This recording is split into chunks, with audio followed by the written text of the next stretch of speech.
साथियों,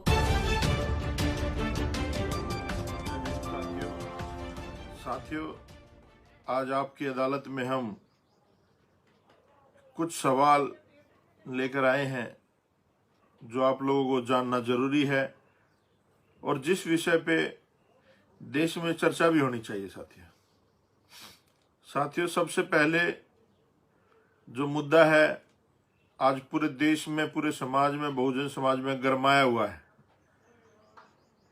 हमारी बहन रानी नागर, जिन्होंने अपने एक उच्च अधिकारी द्वारा उत्पीड़न की शिकायत दर्ज करवाई थी, जिसमें मुकदमा चल रहा है। साथियों, उन अधिकारियों के द्वारा बहन जी को, रानी नागर जी को धमकी दी गई जान से मारने की।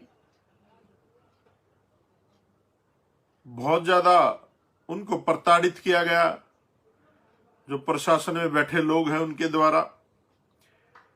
और लगातार साथियों, उन्होंने अपनी बात सामाजिक प्लेटफॉर्म पे, सोशल मीडिया के माध्यम से अपनी बात रखी। साथियों,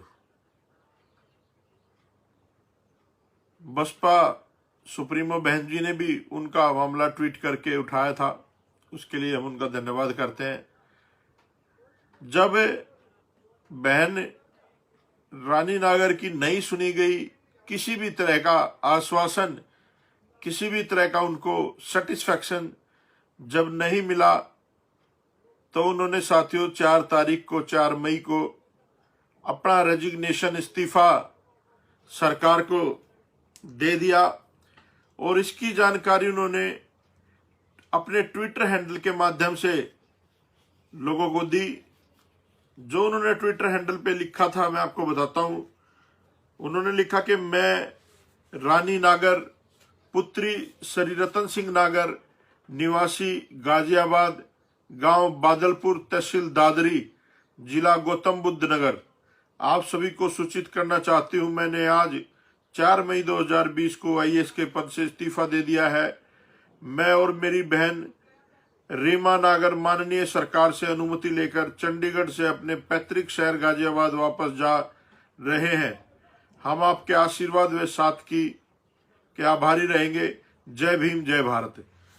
साथियों, जब इस देश में एक आईएएस महिला सुरक्षित नहीं है, तो वो कैसी सरकारें चल रही देश में, आप लोग समझ सकते हो। केंद्र में भी गुंडों की सरकार है, भाजपा आरएसएस की सरकार है, हरियाणा में भी भाजपा और आरएसएस की सरकार है। और एक महिला उच्च अधिकारी को जब उसकी बात नहीं सुनी जाती, बहुजन समाज की दबंग बेटी की, तो आप सोच लो कि और जो जातियां हैं, ये रीमा नागर जी जो है गुज्जर समाज से आती हैं, गुज्जर बिरादरी से आती हैं, जो ओबीसी में आता है। साथियों, जब इतनी दबंग जाति की महिला की बात नहीं सुनी जा रही, तो जो वाल्मीकि है, जो जाटव हैं, जो खटीक हैं, जो धानक हैं, जो धोबी है, तेली, तमोली, पासी, जितनी भी बहुजन समाज की जो बिल्कुल निचले वर्ग की जातियां हैं, जिनको लोग नीच समझते हैं, उन महिलाओं का क्या होगा साथी, उनका शोषण क्या होता होगा। मुझे लगता है इन सरकारों में वो महिलाएं तो अपनी आवाज भी नहीं उठा पाती होंगी। पता नहीं कितनी सारी महिलाओं के साथ प्रशासन में इस तरह का भेदभाव होता होगा, वो अपनी बात कह भी नहीं पाती होंगी। शिकायत तो दूर की बात है साथी। जब एक आईएएस अधिकारी, आप सोच सकते हैं कि उस लड़की ने जब आईएएस की पढ़ाई की होगी तो उसके क्या सपने होंगे। मुझे नहीं लगता कि रानी नागर बहन जी ने जब आईएएस की पढ़ाई शुरू की होगी तो उसने सोचा होगा कि उसको इस पद से अपनी इच्छा के विपरीत जाकर के इस्तीफा भी देना पड़ेगा।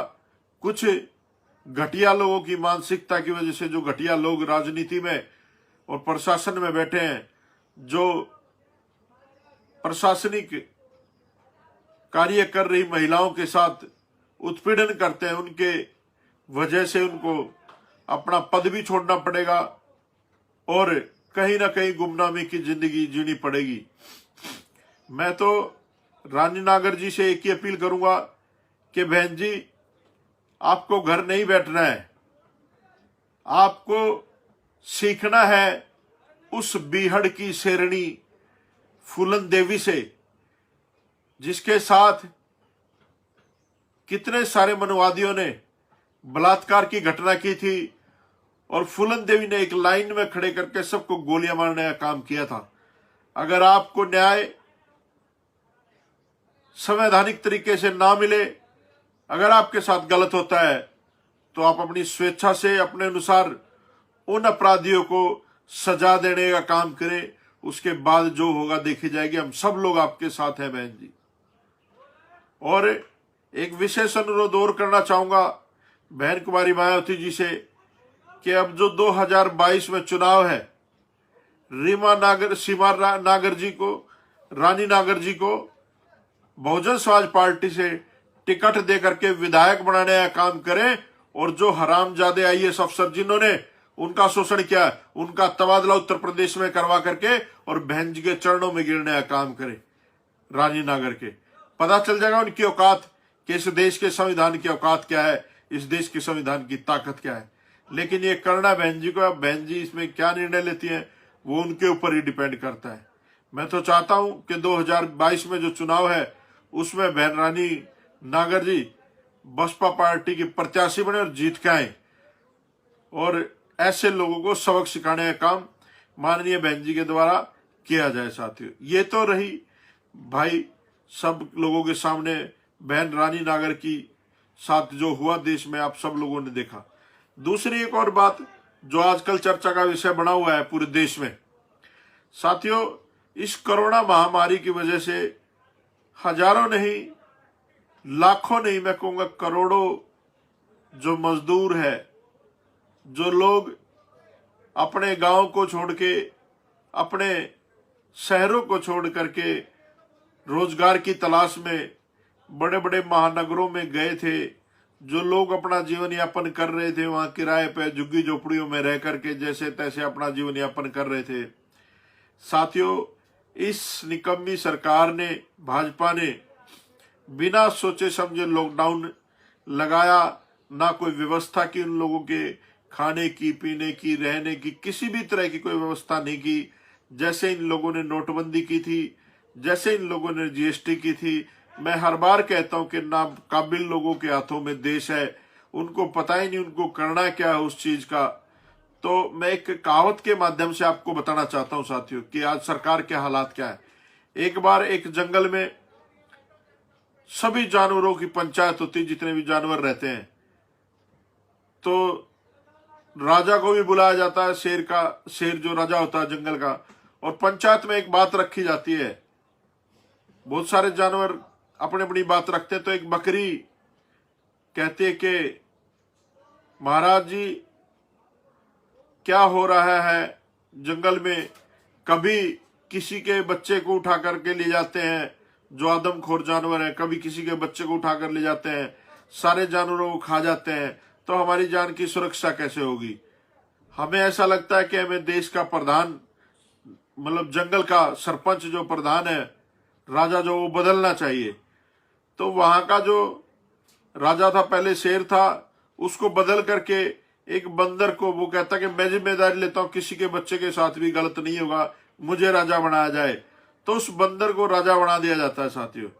तो एक बकरी का बच्चा गुम हो जाता है, और बंदर के राजा बनने के बाद वो बकरी उस राजा के पास जाती है और कहती है कि महाराज जी मेरा बच्चा 2 दिन से गायब है, वो मिल नहीं रहा, आप कृपया करके उसके ढूंढने का हमारा प्रयास करें, हमारी मदद करें। तो वो जो बंदर था जिसको राजा बना दिया गया था, वो कहता ठीक है आप कल शाम को आना, मैं आपके बच्चे को ढूंढता हूं। तो बंदर कभी इस पेड़ पे छलांग मारता है, कभी उस पेड़ पे छलांग मारता है। पूरे जंगल के कोई भी एक ऐसा पेड़ नहीं छोड़ा जिस पेड़ पे उसने छलांग ना मारी हो, उसके पत्ते ना तोड़े या टहनियां ना तोड़ी हो। और घूम घूम के बैठा हुआ था थक के बिल्कुल। तो बकरी आती है, पूछती है राजा साहब हमारा बच्चा मिला? तो उससे कहता कि मेरी भाग दौड़ में कोई कमी नहीं है, लेकिन मैं कर कुछ नहीं सकता। तो ऐसे लोगों के हाथ में देश है जिनको पता ही नहीं करना क्या है। तो साथियों, आज जो लोग अपने घरों में निकलने को मजबूर थे, हजारों लाखों करोड़ मजदूर जो 1,000 किलोमीटर पैदल चल करके, जिनके छोटे छोटे बच्चे सिर पे बोझ, और वो दूर दूर तक कई कई 100 किलोमीटर तक पैदल जा रहे हैं अपने घर पे। कुछ लोग तो बेचारे पहुंच गए, कुछ रास्ते में ही मर गए। और अब सरकार ने एक फैसला लिया था, हमने सोचा था कि भाई जो प्रधानमंत्री रिलीफ फंड है, पीएम रिलीफ केयर फंड है, हो सकता है वो सही जगह इस्तेमाल होगा। तो अब जो लोगों के लिए ट्रेनें और बसें चलाई जा रही हैं, उनमें साथियों उनसे किराया वसूल किया जा रहा है। ये तो मैं धन्यवाद करूंगा, जो लोग अच्छा काम करते हैं उनका धन्यवाद भी करना चाहिए। कांग्रेस की जो अध्यक्ष हैं सोनिया गांधी जी, उनका वीडियो देखा मैंने कल, बहुत ही मार्मिक वीडियो था। उन्होंने एक फैसला लिया कि जो श्रमिक और ये जो लोग हैं, जो मजदूर हैं, इनका जो किराया है वो कांग्रेस पार्टी वहन करेगी। उसके बाद भाजपा के जितने कुत्ते सोशल मीडिया पे हैं, उनके सब के चुड़ने और खुजली हो गई। कहने लगे कोरोना महामारी को कमजोर लड़ने के लिए, कमजोर करने के लिए कांग्रेस पार्टी सोनिया गांधी कमजोर कर रही है, ये गलत बयानबाजी कर रही है। तो उन्होंने कहा कि इसका जो वहन है 85% केंद्र सरकार करेगी और 15% राज्य सरकार करेगी। क्या तुम लोगों को पहले ये बात नहीं बतानी चाहिए थी लोगों? और करना है तो किराया क्यों ले रहे लोगों से?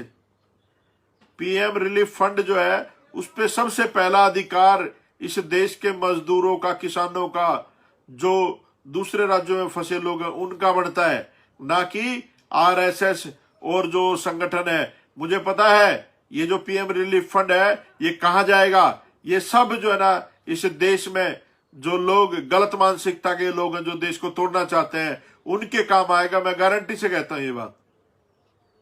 और अगर ऐसा नहीं है तो सरकार स्पष्टीकरण दे, बताए कितना पैसा जमा हुआ है, और उस ट्रस्ट का ऑडिट होना चाहिए और सरकार के प्रति जवाबदेही होनी चाहिए उस ट्रस्ट की। तब तो लोगों को यकीन होगा ना।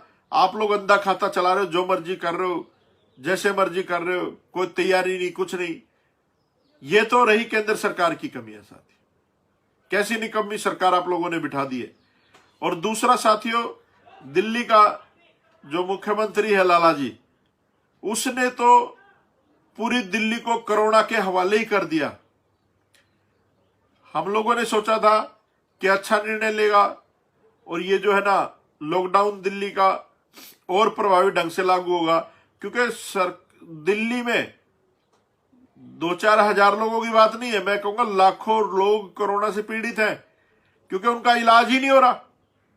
मेरे यहां सुल्तानपुरी में, जहां से मैं विधायक था, वहां पर ही बहुत लोगों के फोन आए मेरे पास कोरोना पेशेंट के, कि जी हमें घर में तो बंद कर दिया लेकिन हमारा कोई टेस्ट नहीं हुआ, कोई जांच नहीं हुई, हम क्या करें। बड़ी मुश्किल से एसएचओ से बात करके, कुछ लोगों से बात करके, बड़ी मुश्किल से लोगों को एडमिट करवाया। और गुप्त सूत्रों से और जो लोगों में गॉसिप है, चर्चा है, उनसे यह भी पता चला कि दिल्ली के मुख्यमंत्री ने करोड़ों रुपए लेकर के इस लॉकडाउन को खोला है व्यापारियों से। और बहुजन समाज के लोगों को विशेषकर बताना चाहता हूं, जितनी दारू की दुकानें खोली गई है, पॉश एरिया में नहीं खोली गई, क्योंकि वहां तो इनके रिश्तेदार रहते हैं मनुवादियों के। जितनी शराब की दुकानें खोली गई हैं, ज्यादातर वहां खोली गई है जहां बहुजन समाज की संख्या सबसे ज्यादा है साथियों। और मैं तो एक और बात कहना चाहता हूं इस दिल्ली के मुख्यमंत्री से, आपने दिल्ली का बेड़ा गर्क तो कर ही दिया लाला जी।